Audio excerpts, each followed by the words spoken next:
क्या होना है? क्या जब डॉक्टर साहब आएंगे तब भी होना है, जो भी होना आप क्या बोलते हो? Hi everyone, welcome back to my YouTube channel. तो कैसे आप सब लोग? और मैं एकदम बढ़िया। तो अभी हम लोग जा रहे हैं, पापा मम्मी और मैं जा रहे हैं हॉस्पिटल तक। एक्चुअली क्या, पापा के थोड़े एक कमर में मोच आ गई पीछे। हमारे घर का जैसे काम चला हुआ था, तो क्या हो गया, थोड़ा शायद बीच में टाइल टूल का जो पेटी थी वो उठा दी, जिस वजह से कमर में मोच आ गई। तो एक दो दिन तो देखा कि हल्की हल्की दर्द थी, तो अब तो काफी पेन हो रही है, तो उस वजह से उठा भी नहीं जा रहा। तो सोचा कि चलो हॉस्पिटल जाकर दिखाए आते हैं कि क्या इशू है। वैसे तो खैर इसका यही है कि थोड़ा रेस्ट वेस्ट देंगे, बट फिर भी एक बार जाकर तो पूरा चेक तो हो कि वही है कि कहीं कुछ और तो नहीं है। तो अभी हम जाएंगे हॉस्पिटल को, और ये है माते हो गई है तैयार। चलो तो फिर हम निकलते हैं और मिलते हैं जल्दी। नहीं, मैंने नहीं खाना ब्रेकफास्ट। आप लोगों ने कर लिया?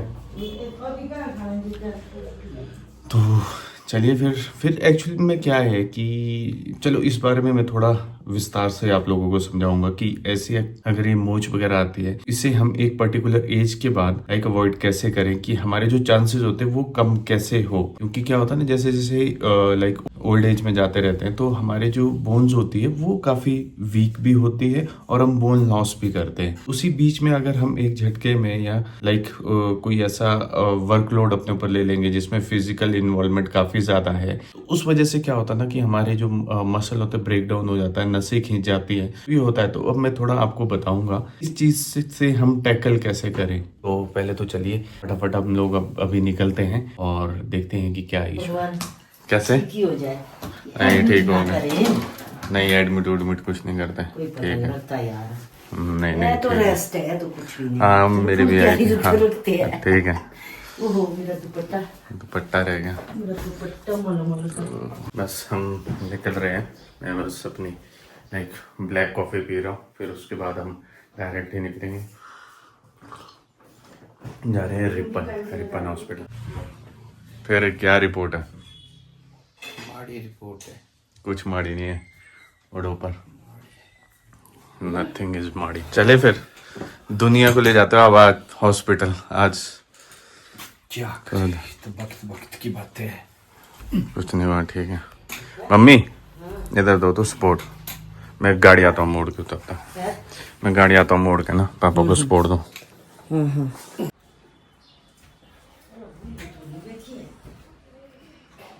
फ्रेंड्स, ये होते यार शारीरिक कष्ट, जिससे कोई भी नहीं बच सकता। बड़े से बड़ा आदमी हो, कितना भी बलवान हो, कितना ही धनी हो, इन चीज़ों से कोई नहीं बच सकता है। जब जिसे शारीरिक कष्ट आना है उसे आकर रहना।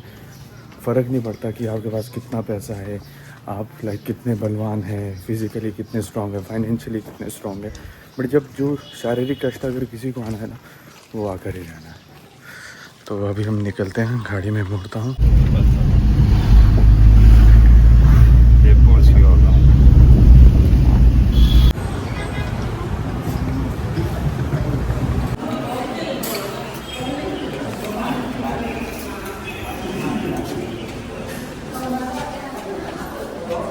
अब तो ठीक हो गए। तो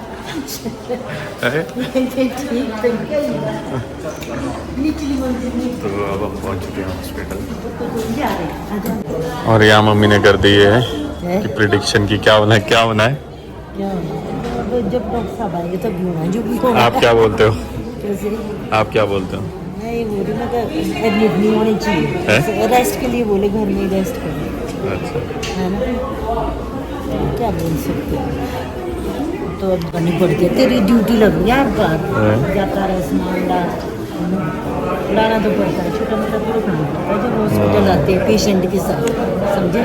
ये तो बिल्कुल ठीक बात करी। पेशेंट के साथ आना।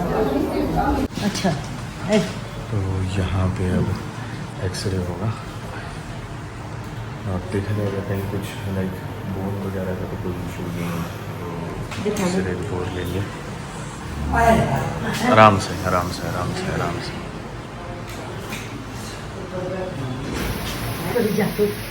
अब मेरे दर्द आई है यहाँ, इस साइड को ये आपने। अरे राम, इतनी सियाटिका की क्या है? इसमें मैंने बेल्ट भी अंदर हो तो भी कट नहीं। हाँ जी हाँ जी हाँ जी वो गर्म पेट। हाँ जी हाँ जी बेल्ट निकाल दी। हाँ, ये मैग्नेट वाली बेल्ट होती है, इसको निकाले दो।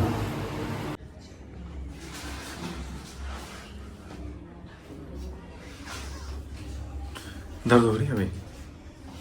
दर्द तो नहीं है, सोते सोते होती है दर्द? सोते नहीं दर्द, जब बैठूंगा। क्या बोला, देख लिया अभी ना?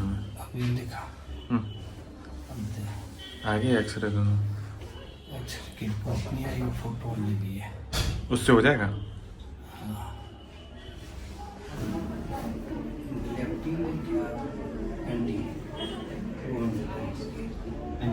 हाँ, वो नसों के लिए वैसे जो मेरे सुताओं होती है ये तो कम 400। तो पापा को दिखा के अब हम पहुंच चुके हैं घर।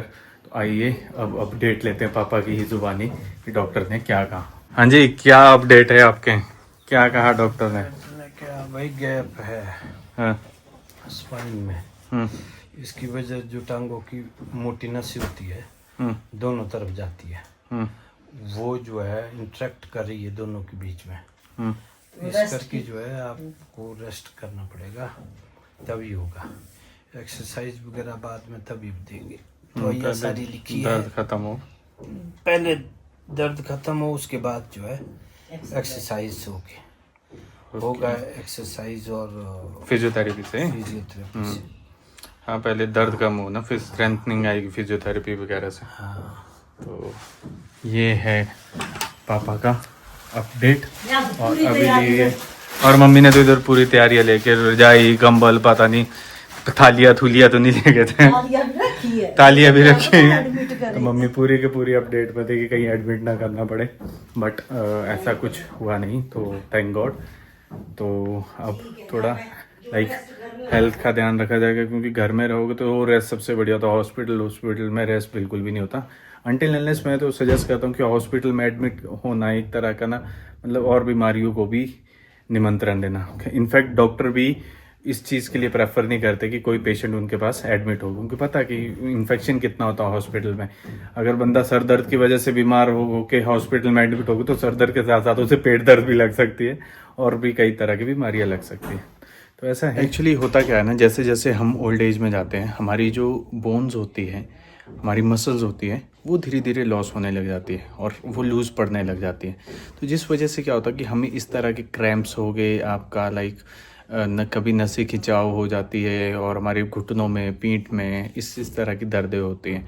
हम क्या कर सकते हैं कि अपने बॉडी को किसी भी तरह की फ़िज़िकल एक्टिविटी में इन्वॉल्व करके हम अपनी जो मसल लॉस हो रहा है, हम उसे 100% ठीक तो नहीं कर सकते, बट जो मसल बचेगा हम उससे लाइक कोशिश तो कर सकते हैं कि उसकी स्ट्रेंथ बनी रहे। स्ट्रेंथन अप तो हम मसल्स को कर सकते हैं, बट कुछ केसेस में क्या होता है कि हमारा जब न्यूट्रिशन हम सही करें, अमीनोज वगैरह हमारे प्रॉपर रहे, तो कुछ केसेस में क्या होता है जो मसल लॉस इतना ज़्यादा होता है उससे थोड़ा कम ही हो, बट कुछ तो हमें फ़ायदा मिले।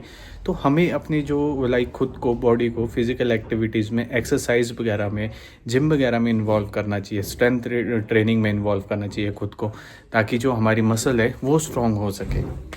और तो एट लास्ट मैं सबसे यही कहूँगा, आप सब लोग सुरक्षित रहिए, सेफ रहिए।